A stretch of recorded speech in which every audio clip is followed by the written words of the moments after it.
प्रियांशु सिंह सीवान बिहार के रहने वाले हैं। बचपन में वो जब अपने पेरेंट्स के साथ टीवी देखते थे तो उनके पेरेंट्स गोविंदा शाहरुख खान की एक्टिंग देखकर बहुत खुश होते थे, तारीफ करते थे। तो प्रियांशु ने सोचा कि ये चीज पापा मम्मी को खुश करती है। पढ़ाई में तो उतना अच्छा हूँ नहीं, एक्टिंग से ही अपने पेरेंट्स को खुश करूंगा। उस वक्त सीवान में एक्टिंग का ज्यादा स्कोप नहीं था, तो जहाँ भी मौका मिलता था प्रियांशु वहाँ एक्टिंग करते थे। वो स्कूल में स्टेज पे एक्टिंग करते थे। बचपन में प्रियांशु जी को ज्यादा इन्फॉर्मेशन नहीं थी कि उनके शहर में भी एक्टिंग का कोई इंस्टीट्यूट है, लेकिन साल 2008 में उन्हें Indian people theatre association IPTA के बारे में पता चला। उन्होंने उसे ज्वाइन किया और फिर कुछ सालों तक उसके साथ नाटक, एक्टिंग, सिंगिंग, डांस वगैरह करते थे। उनकी फैमिली चाहती थी कि वो दिल्ली जाकर चार्टर्ड अकाउंटेंट की पढ़ाई करें और उन्हें पैसे देकर उनके पेरेंट्स ने उन्हें दिल्ली तो भेज दिया, मगर प्रियांशु को पता था कि सीए उनसे नहीं होगा। उनका बचपन से ही एक्टिंग करने का शौक था और वो एक्टिंग में ही अपना फ्यूचर देखते थे। उन्होंने दिल्ली से मुंबई जाकर एक्टिंग करने का तय किया, लेकिन बिना एग्जाम के आपको रिजल्ट कहाँ मिलता है। प्रियांशु का भी इम्तिहान हुआ। 2014 में वो मुंबई पहुंचे और मुंबई पहुंचने के कुछ दिन बाद जब उनका स्ट्रगल जारी ही था कि वो लोकल ट्रेन से गिर गए और उनके चेहरे पे स्कार्स हो गई, लेकिन उनकी फैमिली एज अ बैकबोन की तरह उनके साथ थी। उनके पापा ने कहा, तुम्हारी इलाज मैं सबसे अच्छे हॉस्पिटल में करवाऊंगा, तुम्हारे चेहरे पे कोई दाग नहीं रहने दूंगा। इस सब से प्रियांशु उभरे ही थे कि उन्हें डेंगू हो गई, लेकिन वो डटे रहे, अपने लक्ष्य से हिले नहीं और अब धीरे धीरे उन्हें छोटे मोटे रोल्स भी मिलने लगे।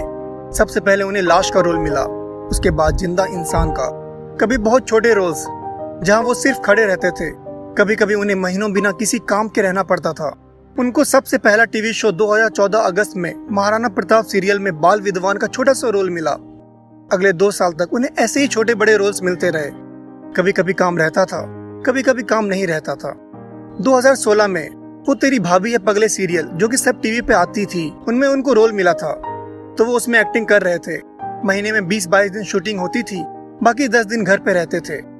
एक बहुत मशहूर दोहा है, करत करत अभ्यास के जड़मती हो सुजान, रसरी आवाज जात के सिल पर परत निशान। एक रविवार को उनकी छुट्टी थी, तो वो दोपहर को खाना खा के सोने गए तो उनके दोस्त अभिषेक पूनम का उन्हें कॉल आया।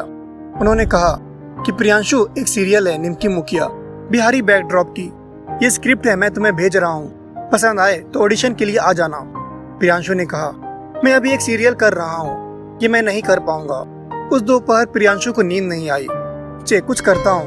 उन्होंने व्हाट्सएप ऑन किया और उन्हें वो स्क्रिप्ट दिखी और वो कहते हैं कि वो स्क्रिप्ट इतनी प्यारी तरीके से लिखी गई थी कि वो अपने आप को रोक ही नहीं पाए। तो अगले दिन उन्होंने ऑडिशन दी और फिर कल हो कि वो अपने शो के शूट पे जाने लगे।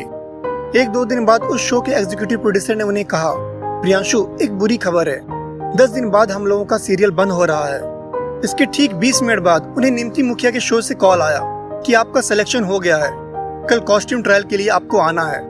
इस तरह से प्रियांशु को निमकी मुखिया मिली और उसके बाद उन्होंने पीछे मुड़कर नहीं देखा। वो कहते हैं ना, अच्छे कर्म करते रहो, चाहे कोई सम्मान करे या ना करे, क्योंकि सूर्य उदय के वक्त बहुत से लोग नींद में होते हैं, फिर भी सूर्य उदय होता है। निमकी मुखिया एक हिट सीरियल थी।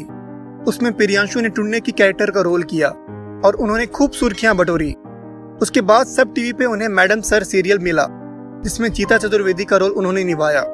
उनके इस कैरेक्टर को काफी लोग पसंद कर रहे हैं। उसके बाद इस साल MX प्लेयर पे आई फिल्म लव स्टोरीज में भी उन्होंने काम किया और इसी साल उनका बड़े पर्दे पर भी डेब्यू हो रहा है।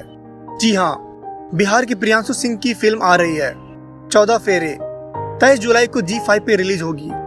इसमें विक्रांत मासी के दोस्त छोटू का रोल प्रियांशु ने किया है, जो कि एक बहुत प्यारा सपोर्टिंग रोल है।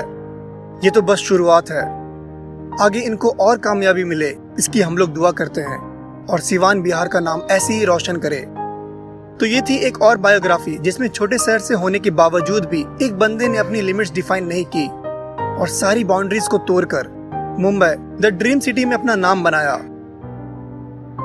अगर आपको ये वीडियो पसंद आई है तो इसे लाइक करें और अभी तक हमारे चैनल को सब्सक्राइब नहीं किया है तो कर लें। ऐसी किसी और की बायोग्राफी देखना चाहते हैं तो नीचे कमेंट करें। मिलते हैं अगले वीडियो में, तब तक के लिए ख्याल रखें अपना और अपनों का।